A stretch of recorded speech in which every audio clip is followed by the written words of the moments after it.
Je suis absolument ravie de vous recevoir sur ce webinaire Cradle to Cradle Certify, tout savoir sur la certification, où vous aurez l'occasion de poser toutes vos questions.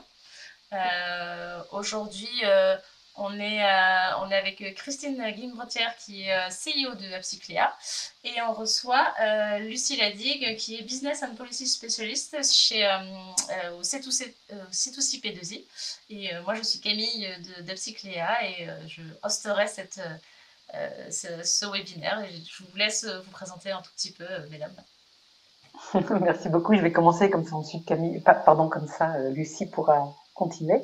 Donc effectivement, je suis Christine Guinobretière, la présidente de Upcyclea. Upcyclea qui a deux casquettes, qui a une casquette de éditeur de logiciels pour décarboner les parcs immobiliers et une casquette d'évaluateur général pour la certification Cradle to Cradle.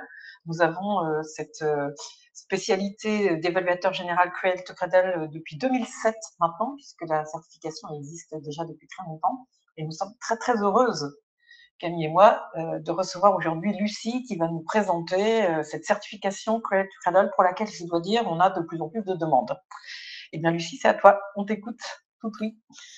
Bonjour à tous et merci Christine, Camille de m'avoir invitée aujourd'hui. Je vais vous présenter la certification, mais peut-être juste en amont, je vais vous expliquer un peu l'institut. Donc ça a été créé en 2012 et en fait, c'est un institut à but non lucratif qui a été créé dans la suite du fondement des principes de Cradle to Cradle, donc les principes de conception qu'on appelle Cradle to Cradle, qui ont été inventés par Michael Braungart et William McDonough. C'était en fait inventé déjà avant les années 2000, donc même la fin des années 90, donc c'est quand même assez vieux. Et l'Institut a eu lieu par la suite pour créer des standards, un label à la suite de cette philosophie de conception. Donc, moi, je trouve qu'il y a ce chiffre qui est assez surprenant. On parle de circularité de plus en plus sur le marché, où on entend beaucoup d'entreprises qui disent qu'ils produisent ou qui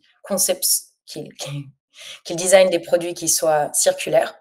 On entend de plus en plus ce terme circularité, mais en réalité, l'économie n'est seulement qu'à 7,2% circulaire. Et en fait, chaque année, on est de moins en moins circulaire.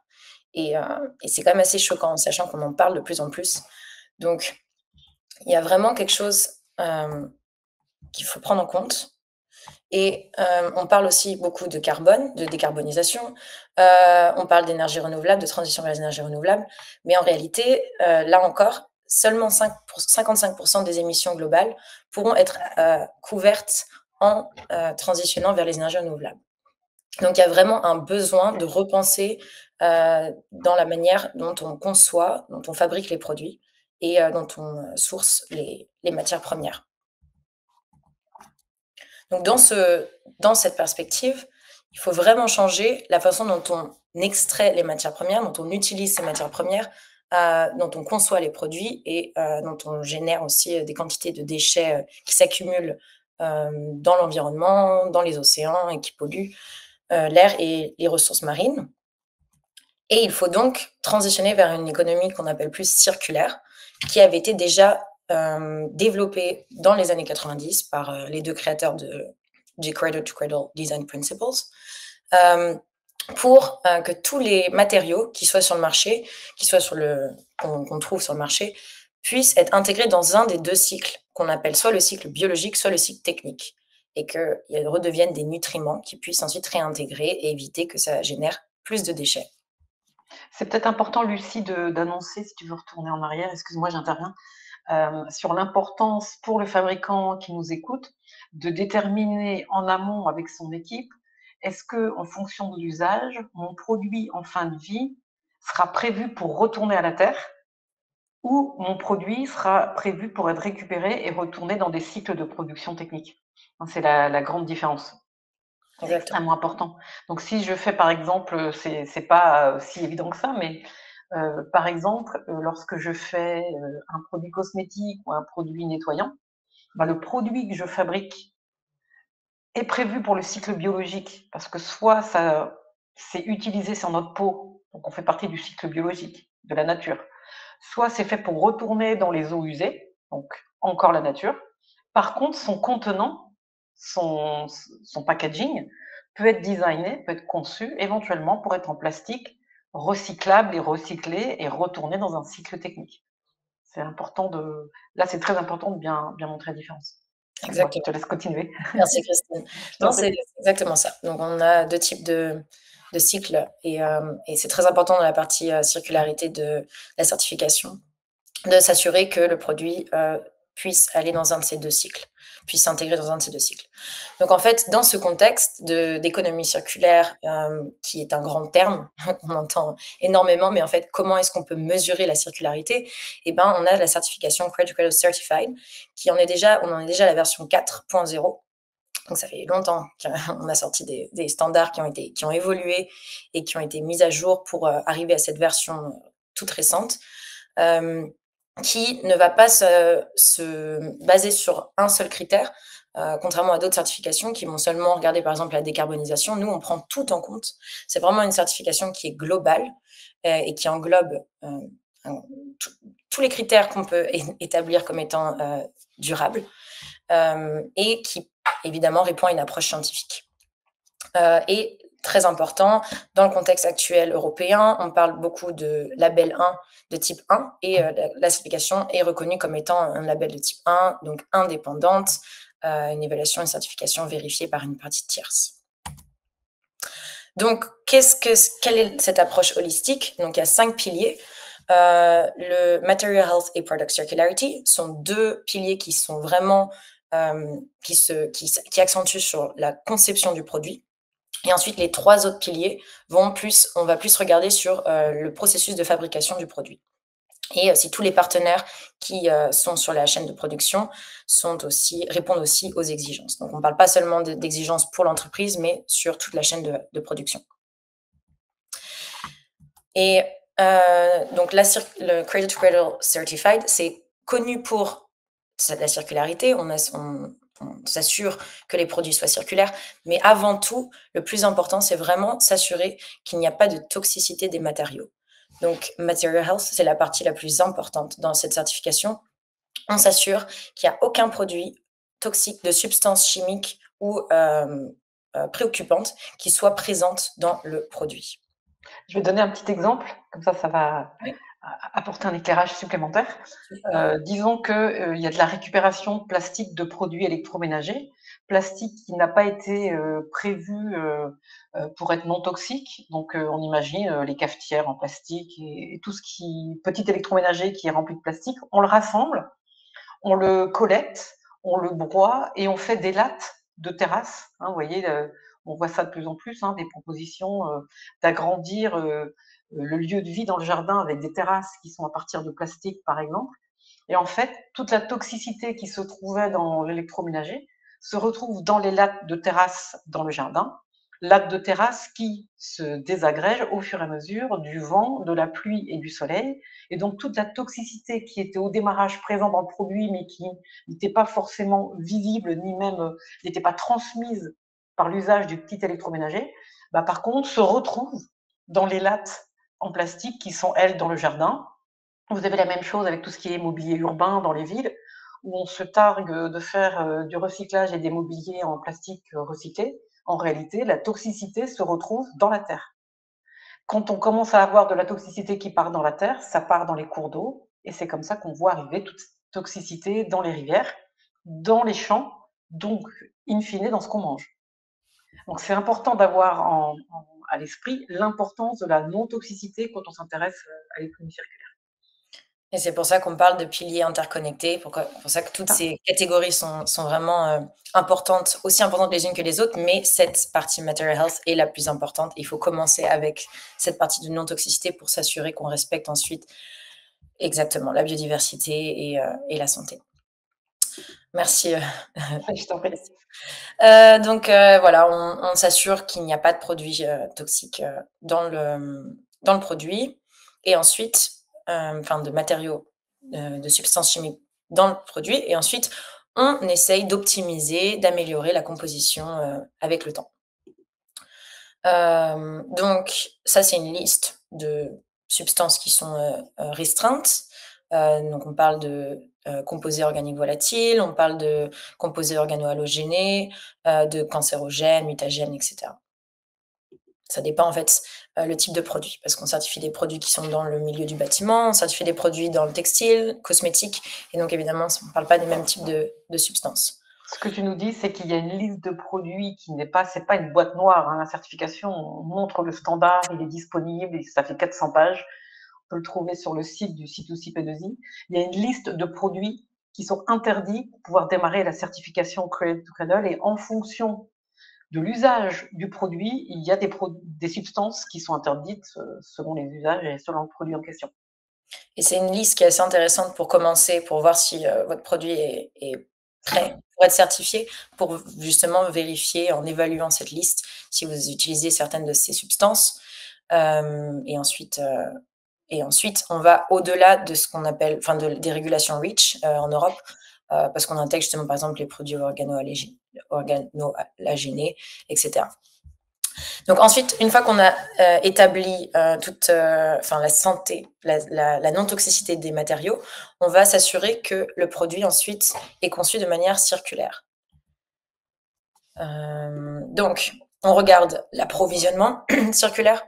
Donc, on regarde si jamais il y a du contenu recyclé ou renouvelable, en s'assurant également qu'il n'y a pas de produits toxiques dans ce contenu qui a été intégré. Donc, il y a tout un test qui est demandé, des tests en laboratoire qui sont demandés pour vérifier. Ensuite, on regarde la conception circulaire. Donc, est-ce que le produit a été conçu pour être intégré dans le cycle biologique ou technique? Est-ce qu'on va pouvoir le biodégrader? Sous quelles conditions? Dans quelles conditions? Est-ce qu'il va pouvoir être réutilisé, prêt au réemploi, ou aussi s'il va être recyclé, dans quelles conditions exactement? Est-ce que les infrastructures sont déjà en place? Dans quel pays est-ce qu'ils pourront être réutilisés pour être retraités, etc. Donc on essaye de boucler la boucle. Cradle to cradle, c'est du berceau au berceau, et c'est de cette manière avec la Product Circularity, qu'on s'assure que on pense à la phase de fin de vie dès la phase de conception du produit. Et enfin, on parle aussi de système circulaire, parce qu'il est important en fait d'être transparent sur toutes ces informations. Donc on demande aux entreprises de mettre en ligne publiquement les informations de contenu recyclé qui soient pré-consommateurs, post-consommateurs, de même pour où est-ce que le produit peut être réintégré après ou retourné en fin de vie, et aussi des données de démontage, de désassemblage, si jamais, pour être sûr qu'ensuite ils puissent justement être réintégrés. Donc ça, c'est très important, et c'est en ligne sur notre base de données sur notre site internet. C'est un peu en amont du passeport digital que l'Union européenne est en train de créer, pour identifier les produits qui sont sur le marché et avoir plus d'informations sur ces produits. Donc ensuite, on passe aux 3 autres catégories qui vont plus se focaliser sur le processus de fabrication.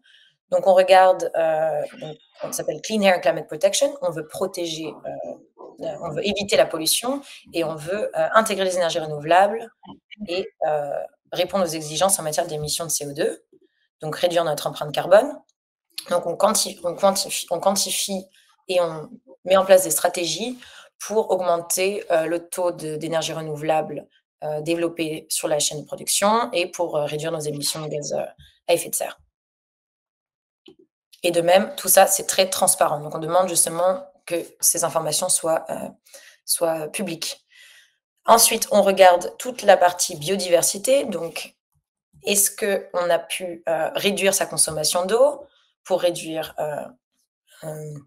sa consommation, et est-ce qu'on regarde aussi la qualité? Donc, est-ce qu'il n'y a pas de produits chimiques qui soient déversés dans l'eau, qui puissent ensuite être déversés dans les sols et avoir un impact sur l'environnement? Comme Christine disait au début, tout est interconnecté. Là encore, on regarde que les substances qui sont dans la liste restreinte ne soient pas présentes dans l'eau, ou qu'il n'y ait pas de microplastique, par exemple, pour tout ce qui est produits textiles. Et là encore, on va être transparent sur ces données. Il y a énormément de tout le côté transparence, et s'assurer que ces données soient publiques, c'est quelque chose qui est très important dans cette version 4.0. On l'a vraiment accentué. Et enfin, dans la certification, on ne parle pas seulement de critères environnementaux, mais aussi sociétaux. On veut s'assurer que le produit soit fait dans des conditions de respect des droits de l'homme. Donc, on met en place une identification des risques sur toute la chaîne de production, et on met en place une politique de protection des droits de l'homme en engageant tout le monde, que ce soit du top CEO jusqu'aux employés, et on met en place justement des pratiques qui soient plus équitables.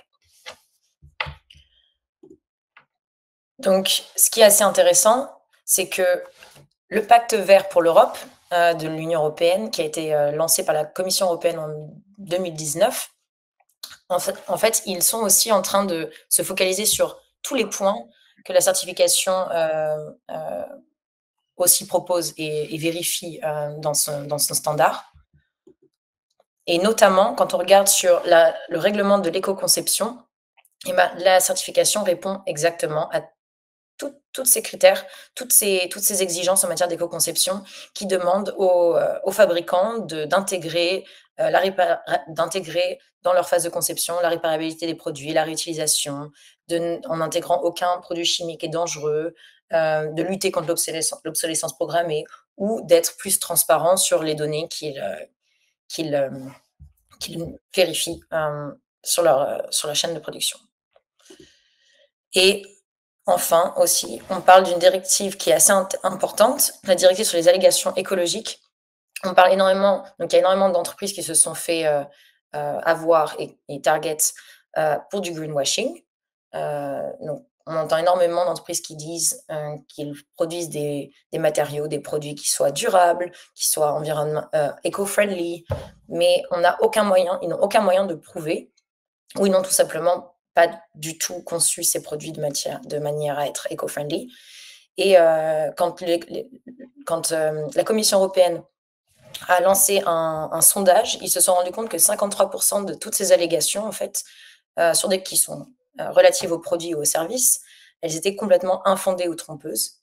Et c'est pourquoi maintenant, ils demandent aux entreprises d'utiliser des labels qui soient approuvés par la Commission, pour s'assurer que toutes ces allégations soient désormais précises, claires, justifiées et fiables. Donc, il y a une vraie demande et un vrai besoin de vérification pour s'assurer que la façon dont on produit et dont on conçoit les matériaux et des produits, ce soit fait de manière fiable. Donc, comment est-ce que, ensuite, si vous souhaitez certifier, comment est-ce que vous pouvez certifier? Eh bien, tout d'abord, vous faites partie de notre communauté. Donc, le Cradle to Cradle Product Innovation Institute a une communauté de plus de 500 entreprises qui recensent plus de 70 000 variations de produits. Donc, dans un certificat, il peut y avoir des centaines de produits. Quand on regarde la répartition, on a 58% de nos produits qui sont dans le milieu du bâtiment, donc c'est quand même une grande majorité, mais on a aussi des produits qui sont dans le textile, dans les emballages, on a des cosmétiques, on a aussi de l'électronique, etc. Donc on a vraiment beaucoup de produits différents qu'on peut certifier, et on est présent dans le monde entier. Ce que tu veux dire par présent dans le monde entier, c'est-à-dire que le certificat est valable dans le monde entier.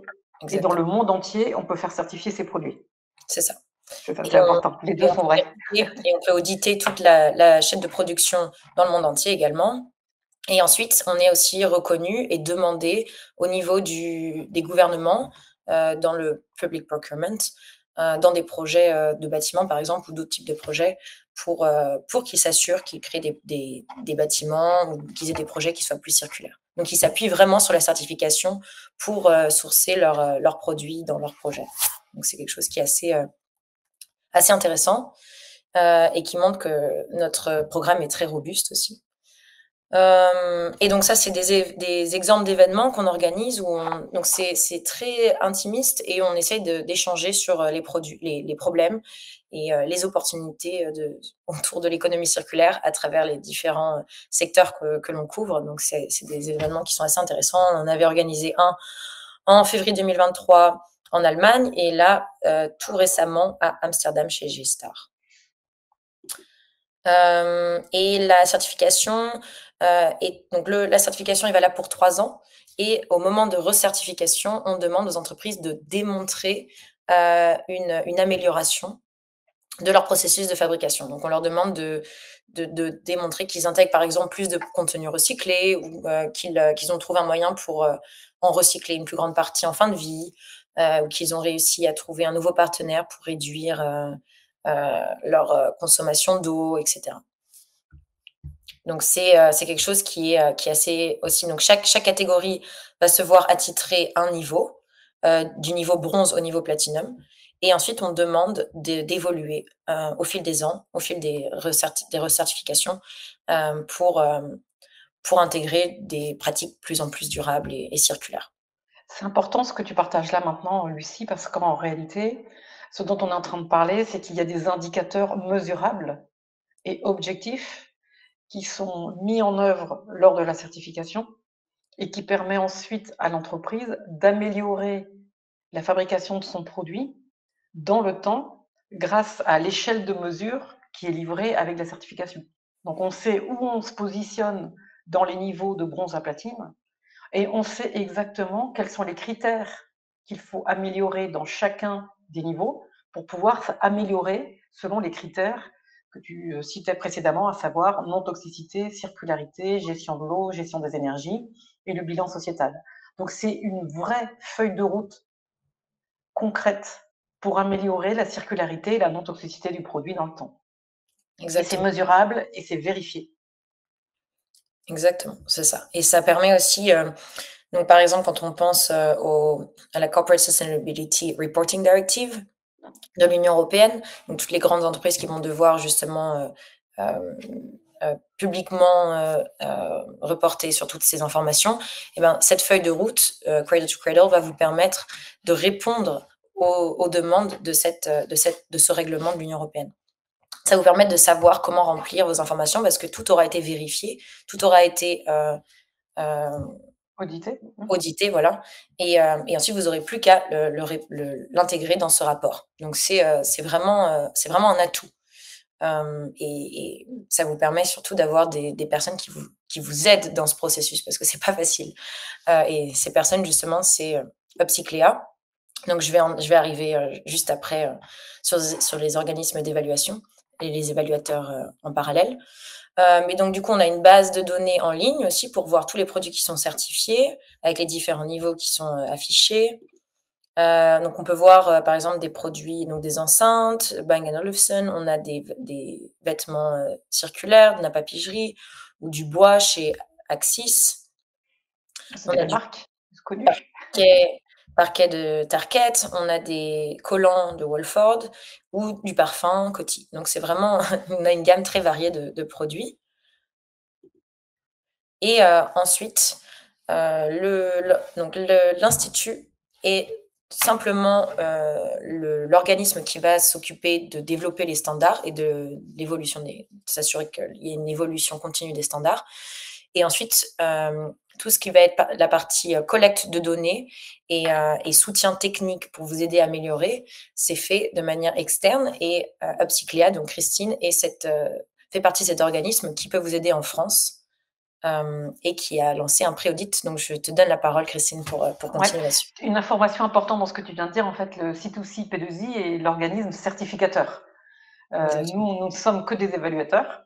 Et une fois qu'effectivement le dossier d'évaluation a été rempli par les évaluateurs en France avec Upcyclea, par exemple, alors nous, on crée un dossier, on le remplit, on le soumet à l'organisme certificateur qui est le C2C P2I. Alors, tu ne l'as pas mentionné, mais le C2C P2I a un bureau aux États-Unis et un bureau en Europe dont tu fais partie. Et donc, tu es basé, toi, à Amsterdam. Et avec ces deux bureaux, votre équipe délivre les certificats officiels. Et ce certificat est reconnu pour 3 ans dans le monde entier. Ça, c'est important sur la façon dont on est bien séparé entre celui qui audite et qui va faire l'évaluation et celui qui va donner le certificat avec des critères précis et complètement indépendants du fabricant.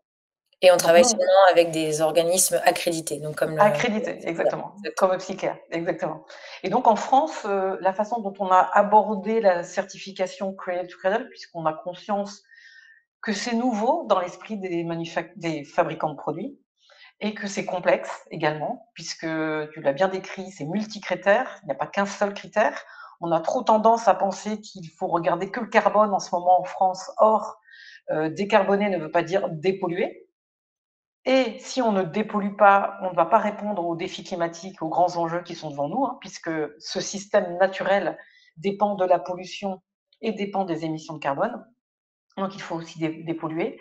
Donc on a conscience de la, on va dire de la profondeur de cette certification.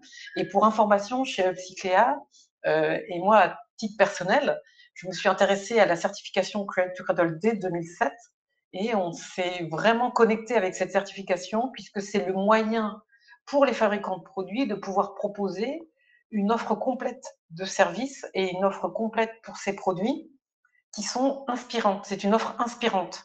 Ça donne, en fait, ça présente le fait que le client du fabricant est la personne la plus importante, puisque ce client détient la matière dont le fabricant aura besoin par la suite pour pouvoir fermer la boucle et continuer à produire. Et ça, c'est important. C'est qu'on présente, grâce à la certification Cradle to Cradle, cette interconnexion qu'il y a entre le fabricant et le client. Et donc, on a tout de suite, nous, été chez Upcyclea inspirés par cette certification, tout en étant conscients de sa complexité. Et donc, on propose de démarrer par un pré-audit que nous avons mis au point pour les fabricants basés en France et en Grande-Bretagne. Et donc, grâce à ce pré-audit, on a un questionnaire qui est appréhendable, facilement maîtrisé par les fabricants de produits. Ce questionnaire est rempli par le fabricant, il nous est adressé et sous 3 semaines, nous sommes capables de donner le niveau potentiel que peut atteindre le produit, la feuille de route qu'il faut mettre en place pour atteindre ces niveaux, et éventuellement, si le fabricant n'est pas éligible à la certification Cradle to Cradle, on donne littéralement une feuille de route de ce qu'il faut mettre en place pour pouvoir ensuite y postuler. Une fois que ce pré-audit est délivré, le fabricant de produit peut décider ou non de rentrer dans cette certification et les coûts liés à ce pré-audit viennent en déduction de la certification Cradle to Cradle ensuite, puisque en étant assesseur général, une partie de ces informations étant réutilisées pour la certification, on a déduit le coût de la certification. Donc pour nous, une bonne façon de démarrer dans la certification, c'est ce pré-audit. Et c'est pour ça qu'on l'a mis accessible facilement sur notre site internet. Ensuite, dans la certification, et parmi les questions qui nous sont souvent posées, c'est que la certification se fait à peu près, on va dire, au minimum sur 3 mois, mais il vaut mieux plutôt prévoir 6 mois. Pourquoi? Parce qu'il y a de la collecte des informations à faire dans la chaîne des fournisseurs du fabricant. Ensuite, il faut remplir ce rapport. Donc, côté Upcyclea, ça prend à peu près les 3 semaines, à peu près. Et ensuite, on dépose le dossier rempli à l'organisme certificateur, le C2C P2I, qui lui a un délai de réponse à peu près d'1 mois, parce que ce que le fabricant de produit souvent ne sait pas, c'est que nous faisons pas mal d'allers-retours entre le certificateur et nous-mêmes pour s'assurer du bien fondé des preuves que nous possédons et s'assurer que l'ensemble des critères sont bien atteints tels que définis par le standard qui est complexe.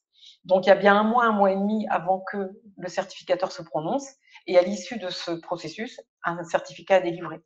Souvent, dans notre expérience, c'est la quête, la collecte des informations chez notre client fabricant de produits et chez ses fournisseurs qui prend du temps. Et donc là, on dépend totalement de qui va prendre la décision en interne chez le fabricant de produits de se lancer dans la certification. Ça, c'est un point important qu'on n'a pas mis en avant. C'est qu'en fonction de l'équipe chez le fabricant de produits qui veut rentrer dans la certification, en fonction de sa motivation et sa capacité à pouvoir rentrer dans les équipes opérationnelles pour obtenir de l'information, c'est de cette équipe-là que va dépendre la vitesse à laquelle le produit sera certifié ensuite. Et de la volonté de partager les données aussi. Et de la volonté de partager les données.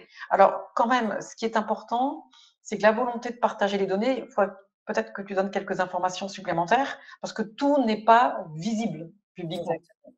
hein. Les informations confidentielles ne sont échangées que contre NDA, non-disclosure, j'en suis comme toi à parler anglais maintenant, contrats de confidentialité qui sont évidemment signés, et tout ce qui est lié au secret de fabrication ne sont en aucun cas partagés, et même pas avec l'organisme certificateur. Voilà, nous, on a accès à Les informations, exactement, les informations confidentielles restent chez l'évaluateur général, c'est-à-dire chez nous, et ne sont partagées avec personne. Ensuite, sur le site du C2C P2I, on va retrouver les niveaux atteints dans chaque critère et peut-être certaines informations qui sont importantes. Tu le soulignais tout à l'heure, tout ce qui est lié au système de reprise dans l'économie circulaire, par exemple. Voilà. Mais pas des informations qui sont confidentielles, mais plutôt des informations qui mettent en valeur le produit et la démarche du fabricant. Exactement. Tu voulais rajouter quelques informations complémentaires par rapport à ça? Non, Par rapport à la certification? qu'on a bien tout. Tu as balayé tout ce que tu voulais partager? Oui. D'accord. Tu avais un dernier slide peut-être qui était celui sur lequel il était écrit questions. Oui, c'est ce que j'allais dire. N'hésitez pas dans les commentaires à poser vos questions pour qu'on puisse y Moi, je répondre. voulais déjà, peut-être Camille, je ne sais pas ce que tu en penses, partager les quelques questions qui nous sont souvent posées dès le départ, Absolument. et ce qui permettra comme ça d'éclairer celles et ceux qui nous écoutent. La première question qui nous est posée, c'est tout ce qui est lié à la composition du produit. Je vais donner une analogie dans la recette de cuisine. Quand on fait une recette de cuisine, on va vous dire il faut des œufs, il faut de la farine. Bon, alors, moi j'aime bien les crêpes. Alors on va parler il faut des œufs, il faut de la farine, il faut du lait. Très bien. Quelle est la quantité d'œufs, de farine et de lait? D'où proviennent les œufs, la farine et le lait? Est-ce que c'est bio? Est-ce que c'est pas bio? Je vois que je rentre dans la composition de la recette. Eh bien, pour pouvoir rentrer dans la certification Cradle to Cradle, la première chose qu'il faut mettre en œuvre dans son entreprise, c'est de vérifier que l'on dispose bien des informations qui est liée à la composition des produits qu'on met en œuvre, la composition des produits, oui, que l'on fabrique dans son entreprise. Et quand on utilise des substances, par exemple, quand on parle de cosmétiques, on sait que parfois on achète des formulations auprès de fournisseurs. Eh bien, ces formulations doivent être connues au CAS number. Alors, ce fameux CAS number, qui est un numéro d'identification unique lié à chaque substance mise en vente sur le marché, donc je parle bien des substances, hein, je ne parle pas de formulation, je parle de substances, eh bien, parfois, par chance, ce numéro CAS number se trouve sur les fiches de sécurité environnementale et sanitaire. Quand vous avez votre FDES et que vous l'ouvrez, vous avez en haut de votre fiche un champ qui s'appelle CAS number, et par chance, il arrive que parfois votre fabricant, vos fournisseurs vous livrent vos matières premières avec ce CAS number. Si vous ne l'avez pas, vous devez le demander. Et si votre fournisseur ne souhaite pas vous livrer ces CAS number, à ce moment-là, nous signons un contrat de confidentialité avec votre fournisseur, et le fournisseur nous remet la liste des CAS number qui identifie la liste des substances qui sont dans les matières premières ou les formulations que vous achetez pour pouvoir produire vos produits. Donc cette liste de CAS number est essentielle. Ensuite, pourquoi est-ce que le Cradle to Cradle est reconnu pour son sérieux? C'est que sur la foi de ces CAS number, vous avez une auditrice ou un auditeur de chez Upcyclea qui va se déplacer au moment de l'audit pour aller vérifier que la liste des produits qui nous ont été fournis et ces CAS number correspondent bien aux factures d'achat qui ont été achetées pendant l'année par vous-même, votre service d'achat, et on va vérifier les quantités de ce que vous avez acheté par rapport aux produits que vous mettez sur le marché. Et on va même vérifier jusqu'au bidon pour vérifier qu'ils sont bien présents. Donc, un des sérieux de la certification, c'est lié au fait qu'il y a des listes de CAS number qui correspondent à des listes de produits que vous achetez pour vos fabrications, et que ces produits se trouvent bien présents sur vos sites de fabrication, et que les quantités matchent bien avec ce que vous annoncez en termes de vente. Si vous avez plusieurs usines de fabrication qui utilisent plusieurs fournisseurs de substances différentes, on va pouvoir, et on va arriver du coup à la question suivante qui est sur le fait de pouvoir regrouper plusieurs produits sur un certificat. À ce moment-là, on va récupérer l'ensemble des substances utilisées par l'ensemble de vos fournisseurs et les mettre tous dans notre audit pour nous assurer que toutes les usines utilisent bien des produits qui sont certifiables. Donc Et ça, c'est si, pour les case numbers. Ouais, et si je rebondis là-dessus, ouais, c'est je pour t'en ça prie. aussi, c'est pour le sérieux de ces audits qu'on est reconnu et qu'on est énormément demandé au niveau des municipalités pour des gros projets parce qu'ils s'assurent en fait que ces Pour des produits services publics, des marchés vraiment. publics. Ouais. Ouais. Alors ça, c'est important. Et du coup, en tant que fabricant de produits, j'ai des compositions de produits qui partagent la même composition. Hein, on va dire, par exemple, je vais m'amuser à vous dire ça, hein, une galette au sucre et une galette à la confiture. Ben, finalement, ma galette est identique, mais je vais rajouter un ingrédient qui est le sucre et un autre qui est la confiture. À partir du moment que toutes mes galettes sont identiques en poids dans mes usines de fabrication et que je fais des ajouts de substances qui peuvent être différents en fonction des références, et si ma galette correspond à 67% du poids du produit de toutes mes galettes avec la même composition, alors tous ces produits, quel que soit l'ingrédient supplémentaire, le sucre ou la confiture pour continuer ma métaphore, eh bien tous ces produits pourront être sous le même certificat. Donc c'est une gamme de produits qui va sous le même certificat et on rajoutera toutes les case numbers qui sont liées au sucre ou à la confiture, toujours pour continuer ma métaphore, pour pouvoir mettre toutes les références sous un seul certificat. Et c'est pour J'espère ça que qu'on a plus ça de paraît 60, clair. pour ça Oui, qu'on a plus de 70 000 variations de produits parce que dans un certificat, on peut avoir des centaines de produits, voire des milliers. exactement. Donc ça, c'est la première question qui nous est posée. Et donc, bien comprendre ce qu'est la composition d'un produit et bien comprendre si plusieurs références peuvent aller sous la même gamme de produits. Alors, une autre question qui nous est fréquemment posée et qui est liée à la, et qui est on va dire, un obstacle à la certification. Et donc, c'est important de bien comprendre parce qu'à ce moment-là, on est éligible ou pas selon ce que je vais indiquer maintenant. Donc, un des sujets qui est important à regarder, c'est la circularité du produit. Et est-ce que mon produit a été conçu pour être récupéré ou est-ce qu'il appartient à des initiatives de récupération des produits? Donc, dans certains pays, ces initiatives de récupération de produits sont bien faites. Dans d'autres pays, ils le sont moins. Pardon. Et donc, tout ce qui va être lié à la circularité du produit doit être pensé pour rentrer dans la certification Cradle to Cradle. Est-ce que tu veux ajouter quelque chose, Lucie, Ouais, là-dessus? on regarde 60% des ventes du produit dans les différents espaces géographiques où ils sont vendus. Donc 60% du produit, il faut qu'il y ait un système en place pour pouvoir le récupérer. D'accord. Donc, on regarde l'ensemble des produits, l'ensemble de la zone géographique, des zones géographiques où sont Voilà, distribués les produits. Il faut s'assurer que 60% les récupèrent. voilà, exactement, c'est ça. Un autre point qui est à regarder pour rentrer dans la certification Cradle to Cradle, et ça concerne maintenant l'usine. L'usine de fabrication, les usines de fabrication, c'est tout ce qui va être lié aux énergies et aux énergies renouvelables. Et donc, on va regarder si les usines utilisent des énergies renouvelables et il faut que 5% au moins de la consommation d'énergie soit issue d'une source renouvelable Au ou niveau- à défaut, soit compensée. Est-ce que tu veux en dire un mot? Ouais, c'est ça. Donc à partir du niveau bronze, c'est 5%. Ensuite, on évolue au niveau des niveaux et au niveau platinum, c'est 100% d'électrification avec des énergies renouvelables. Et ensuite, oui, on accepte les programmes de compensation carbone dans certains cas, mais pas au niveau platinum, mais au Pas au niveau niveau platine. Ok. et silver. Et gold, c'est il y a une partie qui peut être compensable et une autre partie qui ne peut pas. Donc voilà.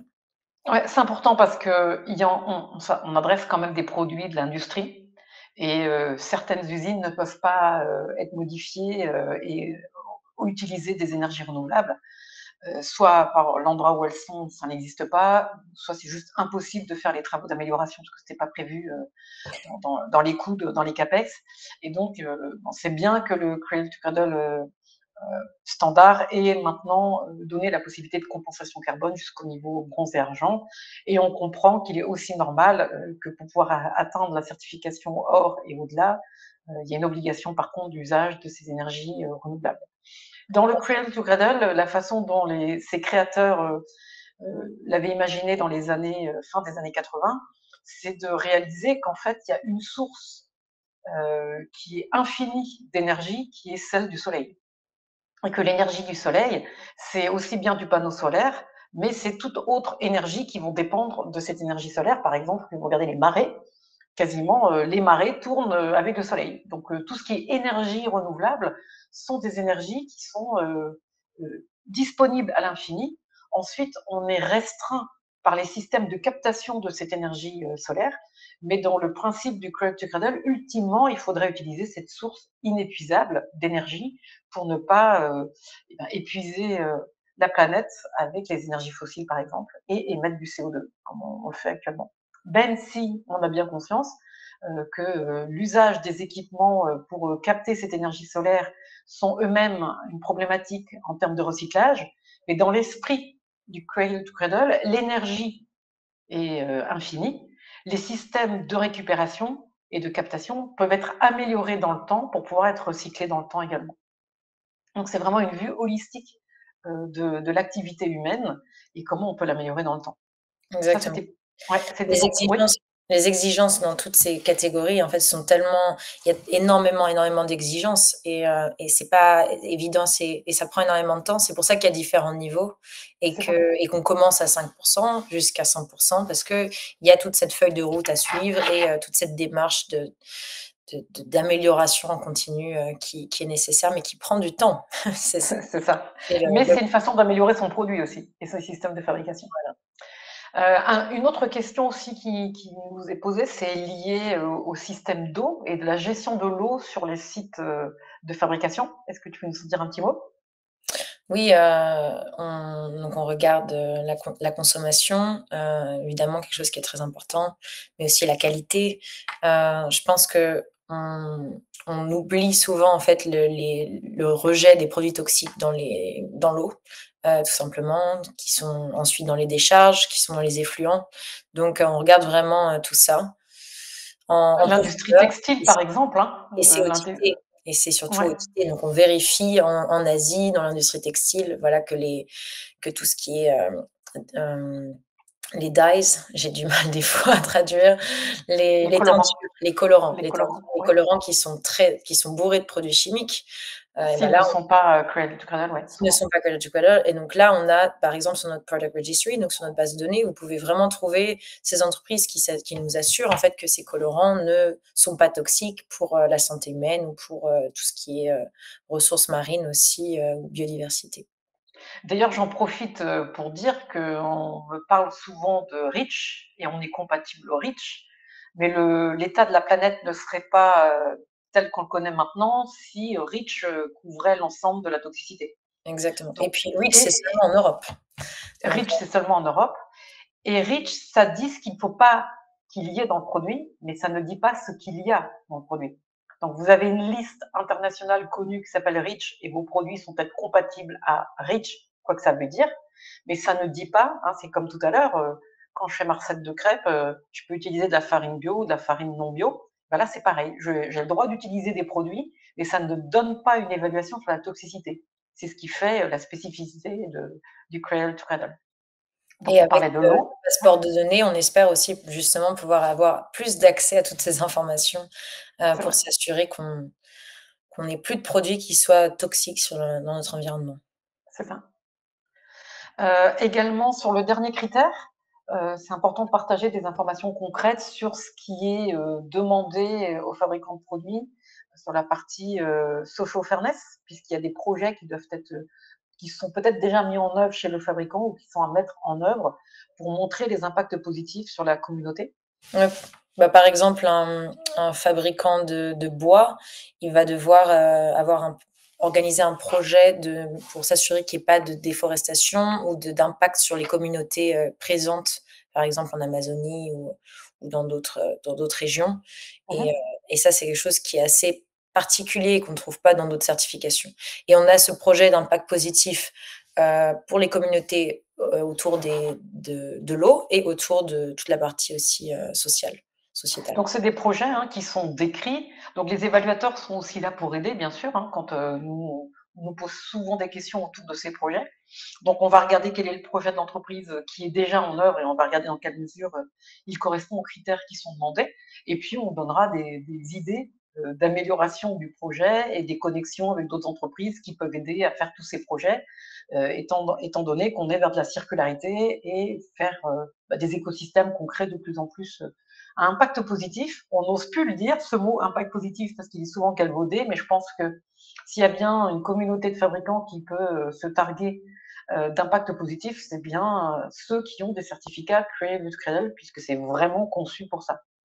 Exactement. Souvent aussi, parmi d'autres questions, parce que du coup, j'en ai quand même pas mal, parmi les questions qui nous sont posées aussi, c'est un peu le fait de se dire, mais moi, si je démarre la certification, je vais être hors. Et en réalité, le sujet n'est pas d'être hors. Bien sûr, c'est bien si on peut l'être dès le départ, mais le plus important, c'est de démarrer la certification. Et au vu de l'ensemble des critères qu'on a décrits, on se rend bien compte que démarrer au bronze, c'est déjà un travail énorme. Donc, pour nous, en réalité, il est plus intéressant de démarrer au bronze parce qu'on peut mettre le projet en place dans l'entreprise, présenter une feuille de route et s'assurer que tous les 3 ans, on améliore le produit. Lorsqu'on est déjà au niveau or, améliorer en permanence le produit, c'est un peu plus difficile. Maintenant, à l'envers, quand on est sur un produit qui est lié à la peau, comme les cosmétiques par exemple, c'est plutôt sympa de démarrer alors, parce que ça veut dire que le produit est vraiment bon. Donc, en fonction des secteurs d'activité, il y a certains secteurs d'activité qui, étant donné l'état de l'art actuel, ne pourront pas aller au-delà de bronze, et c'est déjà très bien, et c'est déjà formidable. Et puis, en fonction du produit, si c'est par exemple ce que je disais, le cosmétique ou le produit vaisselle, pour laver la vaisselle, oui, c'est mieux, et c'est même recommandé d'être hors, puisque ça veut dire qu'il n'y a plus aucune substance chimique pour la santé et pour l'environnement dans le produit. Et ça sera intéressant d'avoir les cas pratiques lors des prochains, la série de webinaires qu'on organise. Qu'on met en place, oui, avec des cas pratiques. Comme ça, on aura aussi le point de vue des fabricants ou on pourrait aussi inviter un architecte ou des personnes qui donneront leur point de vue. Bien sûr. Du côté de collecte de données et du temps que ça prend et pourquoi c'est important de faire tout ce travail.